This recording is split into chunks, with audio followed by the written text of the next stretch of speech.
ভালো থাকার নাম অর্থ, প্রাচুর্য, গাড়ি কিংবা বাড়ির নয়। ভালো থাকার জন্য সুন্দর এবং সন্তোষজনক একটা মন থাকা চাই। সেই সাথে থাকা চাই একজন ভালো মনের জীবনসঙ্গী, যেখানে দুজনে মিলে মিশে একে অপরের সাথে ভালো মন্দ সুখ দুঃখ শেয়ার করা যায়। দামি চাইনিজ রেস্টুরেন্টে গিয়ে দুজনে মিলে দামি খাবার খেয়ে ভালো থাকা যায় না, বরং দুজনে মিলে ছোট্ট একটা চার দোকানে কিংবা কোনো টং দোকানে চা খেয়ে, ঝালমুড়ি খেয়ে, রিক্সা দিয়ে সারাদিন ঘুরে থেকেও ভালো থাকা যায়। ভালো থাকা যায় আরও যদি একজন অন্যজনের মতামতকে প্রাধান্য দিয়ে দুজনেই একসাথে পথ চলে।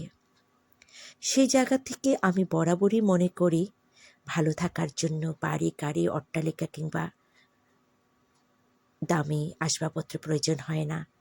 প্রয়োজন হয় সুন্দর মনের একজন জীবন